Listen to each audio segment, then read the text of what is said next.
Did you know that in 2012, 29.1 million Americans, or 9.3% of the population, had diabetes, and approximately 1.25 million American children and adults have type 1 diabetes? What is the difference between type 1 and type 2 diabetes? How do you get diabetes? There are lots of questions to be answered, and we don't have a whole lot of time to get to too many of them, but we're going to touch on some of them with Laura Kirchhoff from the American Diabetes Association. And good morning. Good morning. And this is important to understand. I mean, that's almost 10% of the population has at least some sort of diabetes. It does. And actually, in California alone, there was a research study that was put out in March from UCLA that showed that 55% of the state of California, that's over half the state of California, has either pre-diabetes or diabetes. So the numbers are really at an epidemic rate. And we sometimes think of diabetes. Oh, I know someone who had diabetes and he or she's very overweight and they've never been very active and they always had a really bad diet. But that's not necessarily the case at all, is it? It's a myth. No, not at all. And there are two types of diabetes. There's type 1 and there's type 2.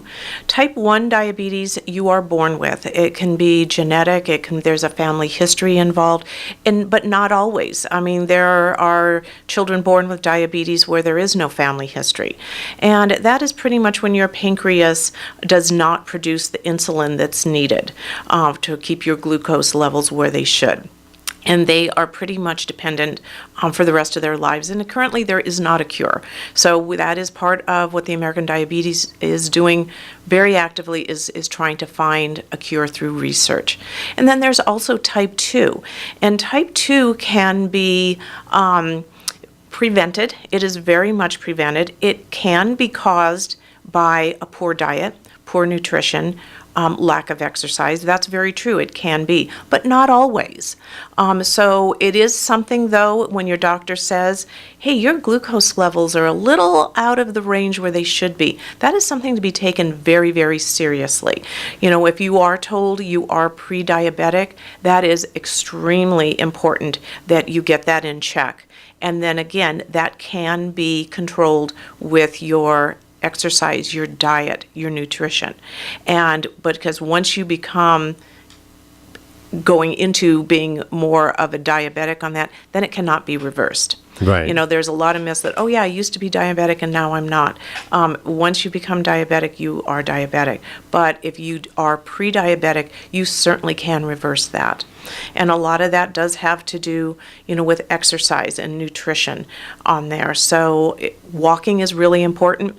You know, it doesn't mean you have to do a lot of heavy exercise every day. Just park at the far end of the parking lot when you go to the grocery store and enter the mall. Just do some minimal walking after dinner every night. That can really, really lower your chances of becoming diabetic. Yeah, we have neighborhoods, especially here in on this side of Valencia, very easy to walk around, and we try to do that as much as possible. Absolutely. Living in Old Orchard, let's walk to dinner, let's walk to the bank or something. Very easy, and this is important because we talk about glucose. Of course, that's a lot of times we talk about sugar intake because that can really throw your glucose out of whack and cause all kinds of problems. Sugar and carbs, right? Because in your body, those carbs turn into sugar. And that is part of the process. So it's not like, oh yeah, I just cut out of my sweets. Sweets aren't all of it. It's a great part of it, but not all of it. But carbs are something you really need to watch as far as controlling diabetes if you have it, or if you have pre-diabetes as well. I know, I think that carbs are sometimes my downfall. They just taste so good. I want to talk, though, about this, and we're talking about exercise. You have an event coming up in early November. Yes, we do. And KHTS is one of the proud sponsors of, and this is the Step Out Walk to Stop Diabetes at Six Flags Magic Mountain, which is an awesome place to have an event like this. Tell me a little bit about this. Well, the walk is on November 5th at Six Flags. We encourage all families, corporations, companies, everybody come out, grab your family and friends, your coworkers, and come out for a great day. We've got the walk, which you can walk through Six Flags Magic Mountain before it opens to the public, which is kind of a neat thing to do, is kind of see the behind-the-scenes tour on that. And we have two routes. We have a 1-mile route and a 2-mile route. So depending on your abilities, you're welcome to do either one. And before and after the event, there is a festival where you can come in. There's going to be music. There's going to be entertainment. Where you get free breakfast. You get free lunch afterwards. That's all included in the walk.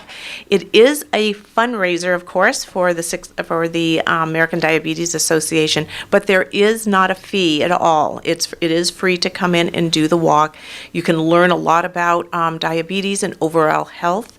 There are going to be some health screenings there that are also free as part of this. Parking is free. So it's going to be a great day. And the best part is, if you do a minimum fundraising of $100, you will get a free ticket to Six Flags Magic Mountain to go into the park for the rest of the day and enjoy a free day at the park. That is outstanding. And I went to the website, very easy to register. Absolutely. You can go to diabetes.org/Step Out Magic Mountain. And of course, you can register as an individual, you can join a team, you can start a team, or even do a virtual walk. In case you get mixed. So that is really outstanding to be able to, all kinds of ways to fundraise just in case. Now, I'm guessing the virtual walk is if you can't quite make the event. Yes, if you physically can't be there in person, you can be a virtual walker. So you can still fundraise, you can still donate, and just be there in spirit. Outstanding. Six Flags Magic Mountain Saturday, November 5th. This is the Step Out Walk to Stop Diabetes. And you can learn more, of course, at diabetes.org and register for the walk at diabetes.org/Step Out Magic Mountain. Laura Kirchhoff, American Diabetes Association, thank you so much for stopping by. Thank you for Very having important. me.